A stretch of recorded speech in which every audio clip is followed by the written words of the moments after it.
The modern city of Damascus at sunrise, the morning light hitting the ancient rooftops, passing vibrant market stalls before focusing on the majestic Umayyad Mosque. What makes a city immortal? Is it the stones from which it's built, the rivers that quench its thirst?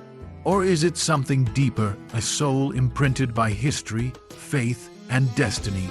Close-up of ancient Roman columns embedded in a wall, a detailed shot of a glittering Byzantine mosaic inside the mosque. The call to prayer at hand echoes from a minaret. Here, in the world's oldest continuously inhabited capital, every stone tells a story. This is Damascus, not just a city in Syria, but an idea, a dream carved in sandstone and scripture. For a fleeting, glorious century, it was the beating heart of an empire that stretched from the shores of the Atlantic to the mountains of Central Asia. It was the capital of the Umayyad Caliphate, but its story begins long before the rise of Islam. Founded in the 3rd millennium BC, Damascus was already ancient when Alexander the Great marched through its gates. It was a jewel of the Arameans, a prize for the Romans, and a bastion of the Byzantines. It was known for its lush oasis, fed by the river Barada, a paradise in the desert. The Prophet Muhammad DFA, tradition says, once gazed upon it from a distance and refused to enter, saying, man should only enter paradise once. When the Muslim armies, carrying the banner of Islam, arrived at its walls in 634 CE, Damascus was a Christian Byzantine metropolis. The siege that followed was not merely a military conquest, but a pivotal moment. The commander, Khalid ibn al-Walid, the Sword of Allah, offered a treaty of remarkable generosity, safety for the people, their property, their churches, and their freedom of worship.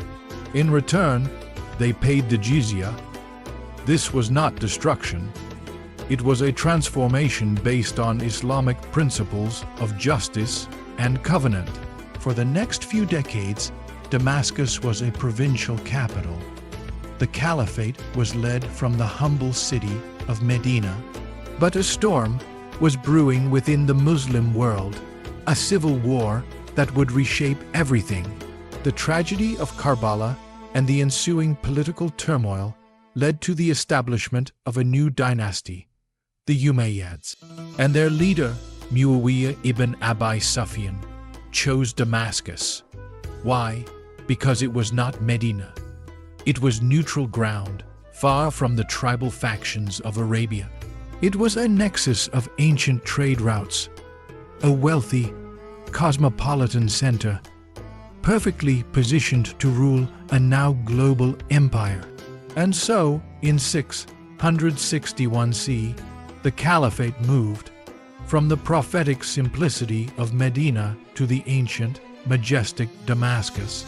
A new chapter for Islam was about to be written, not from a desert oasis, but from the heart of the old world.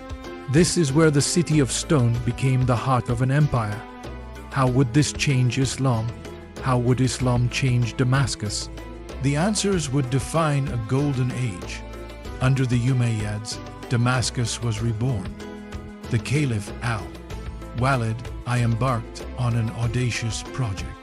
He purchased the Cathedral of John the Baptist, which stood on an ancient Roman temple to Jupiter, from the Christian community.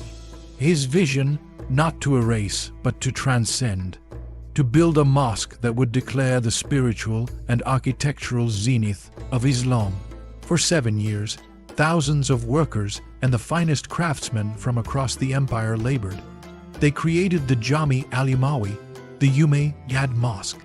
Its prayer hall was a forest of columns, repurposed from Roman temples.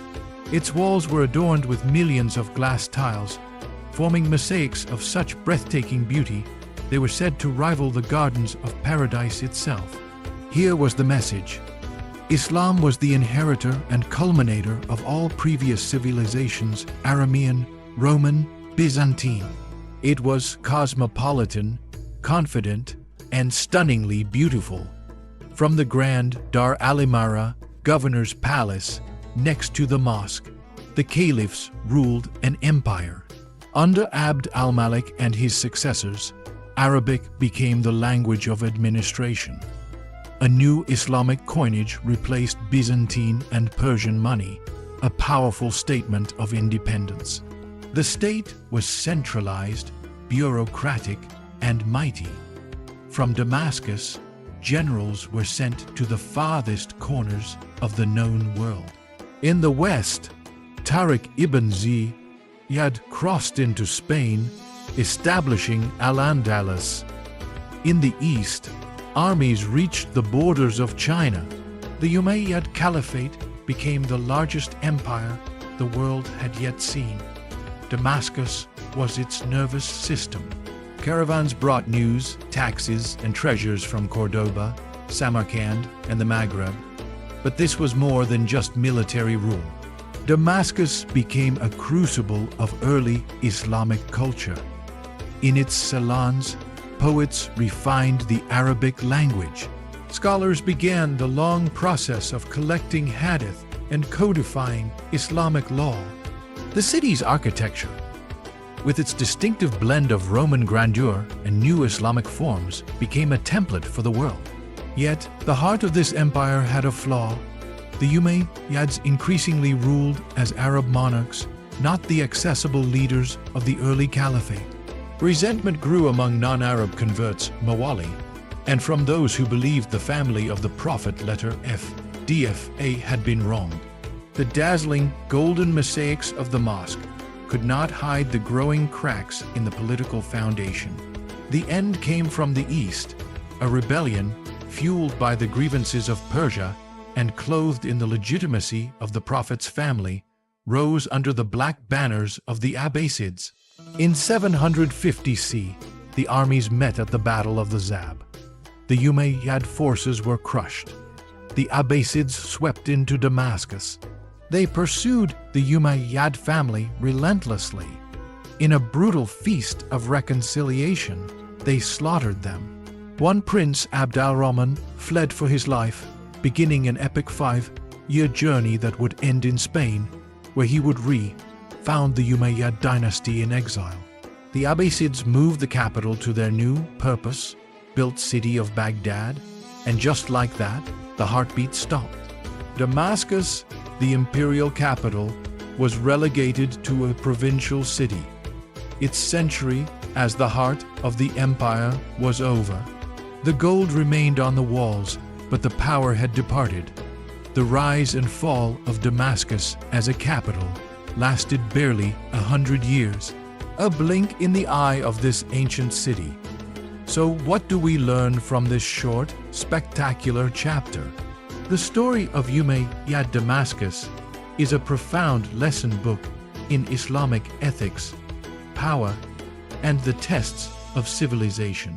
First, the test of power and justice.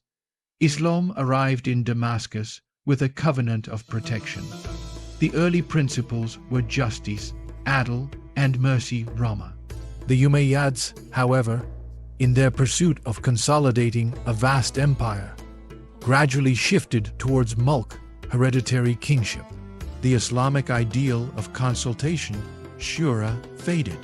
The lesson is clear in the Quran.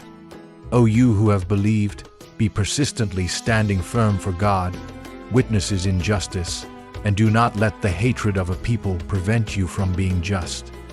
Be just. That is nearer to righteousness. 5:8.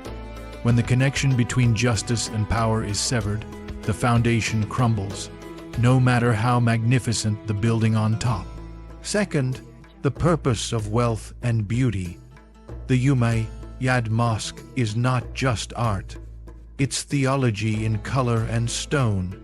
Those mosaics of flowing rivers and lush trees are a physical reminder of paradise, an act of communal devotion.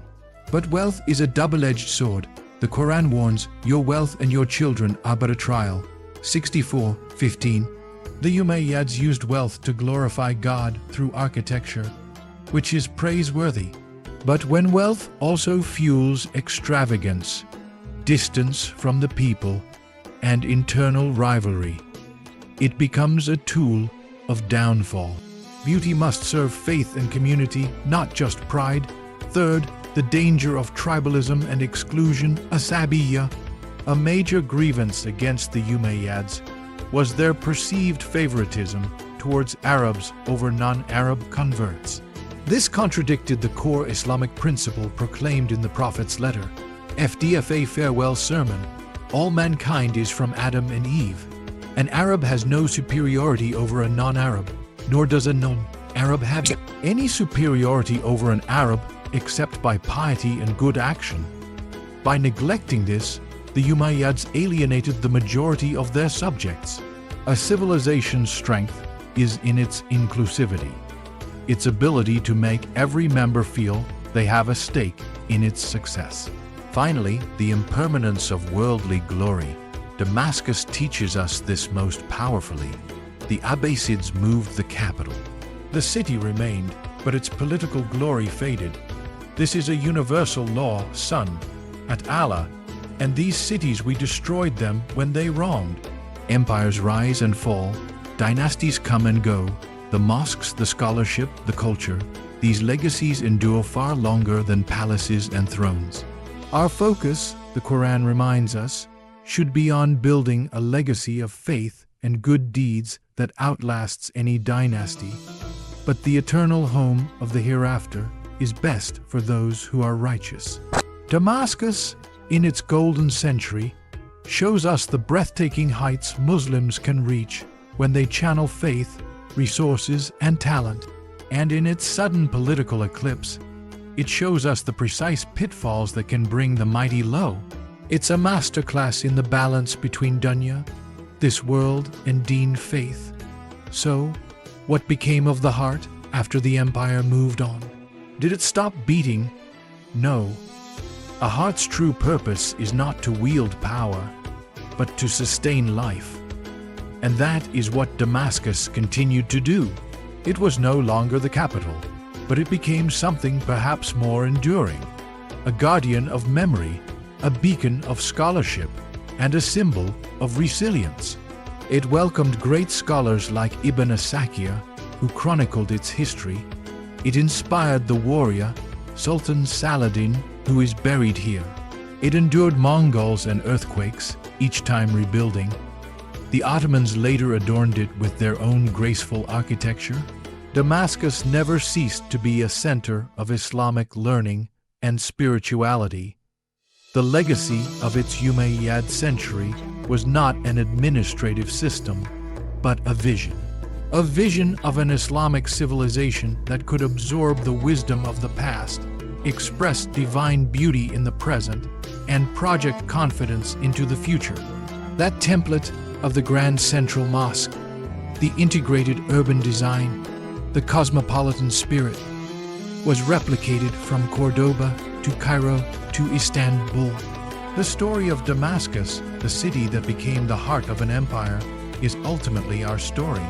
It's a story of human ambition guided, and sometimes misguided, by faith. It asks us questions that are deeply relevant today. How do we build just societies? How do we use our resources? How do we treat those different from us? How do we ensure our worldly successes don't become spiritual failures? The stones of Damascus whisper the answers.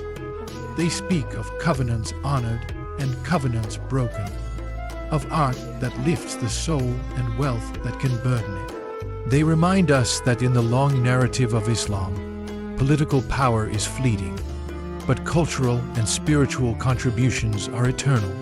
The city endures.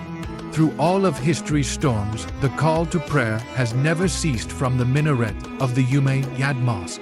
Because the true heart of an empire, the real, lasting empire of faith, knowledge, and culture, never truly stops beating.